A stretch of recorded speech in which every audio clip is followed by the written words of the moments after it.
Hey everybody, me, Mr. Raffles. First week of fourth quarter for our class. Your assignment for this week, 413 to 417, is creating your own Instructable. Last week you were supposed to follow along with an Instructable. I had quite a few good ones, a few not so good ones, but they were really good. It was fun looking at them. So this week you're going to try to create your own Instructable. The assignment's on Google Classroom. We'll go over that in just a second. You are going to have somebody attempt your Instructable if possible. If that's not possible, you will have somebody at least read your Instructable, and then we'll complete a feedback form on that. Let's look at the assignment. So over in Google Classroom under Remote Learning, there's Create an Instructable. Here's my son, one of them. You can say hi. Hi. Think about what project you want to create. This can be anything, folks. You can cook something, you can build something, something you want to make, something you feel pretty comfortable making.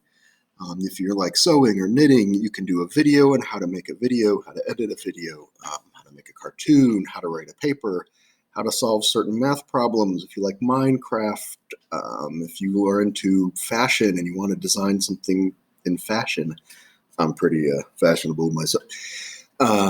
So anything you want to make, you're going to make an Instructable for. Totally up to you, even peanut butter and jelly sandwiches. But make it something that you're interested in, that you're going to have fun doing.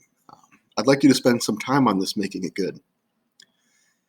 And then create your Instructable. You're going to create your project, and while you create the project, you're going to take some pictures, take some notes while you're building or making whatever you're making, so you can write these things and type things up for each of your steps in your Instructable. How will you break down the project? You're going to have to break it down into individual steps. So think about how you're going to break that down. Instructables always have a list of materials and supplies. You want to make sure you have that list for your people. Any safety concerns, you should put those on there. It's good to have a video of the final project. So before people start your Instructable, they have an idea of what the final project should look like.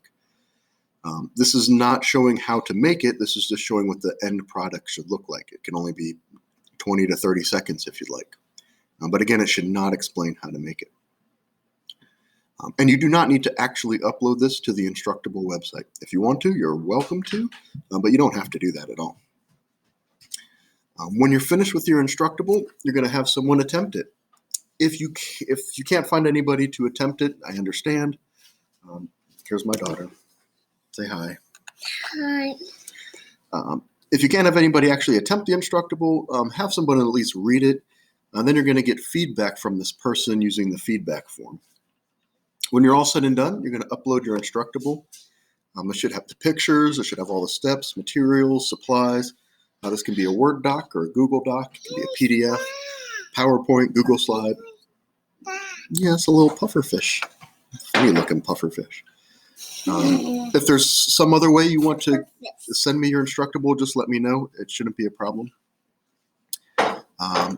Make sure you're looking at Instructables while you're doing this. Again, they usually start off with some kind of video that shows what the final project's going to look like. A couple of pictures. Has a real quick blurb on what they're doing. Here's all the supplies and materials. You don't need the advertisements. You can have pictures of individual supplies. That's always nice. And then it gets into the steps. Totally up to you how you want to annotate your pictures. You can write directly on things. You can use a video or picture editing software. But I can't wait to see what you guys make. Should be fun. Email me, group me, comments, whatever, if you need anything. Can't wait to see what you guys are doing. I miss you. I'll talk to you soon. Huh? What's up, yo?